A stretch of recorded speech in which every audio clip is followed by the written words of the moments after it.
देखिए, जैसे कि आप सबको मालूम है कि हमारे हिमाचल प्रदेश में अप्रैल 2020 में पहली बार कोविड के पेशेंट जो था वो आए थे। 3 पेशेंट आए थे और वो आईजीएमसी शिमला में ही भर्ती हुए थे। और उसके पश्चात जो था बीच-बीच में केसेस की जो संक्रमण की दर थी वो बढ़ती गई। और 2 बार अभी तक ऐसा हुआ है कि पहली और दूसरी लहर जिसको हम बोलते हैं, फर्स्ट और सेकंड वेव, वो एक बार तो डेल्टा स्ट्रेन की वजह से आई, एक बार जो आपके नॉर्मल स्ट्रेन थे उन वजह से आई। अब जो थर्ड वेव है, मेरा खुद का ये मानना है कि जो हिमाचल प्रदेश के जितने भी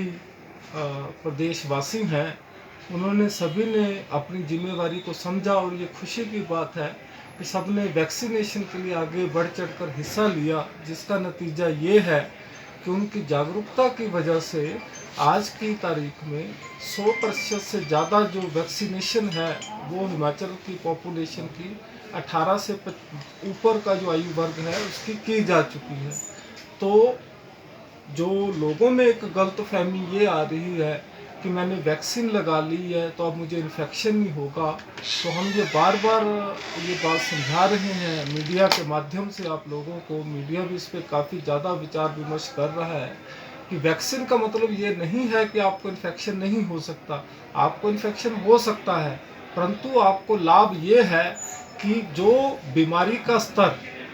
ये जो कोविड की बीमारी है, इसको हम 3 स्टेजेस में डिवाइड करते हैं। एक होती है माइल्ड, जिसको आप नॉर्मल जैसा बोलोगे, एक मॉडरेट जिसको गंभीर स्थिति बोलते हैं, एक होता है सीवियर जिसको अति गंभीर श्रेणी का कोविड डिजीज बोला जाता है। तो ये जो वैक्सीन है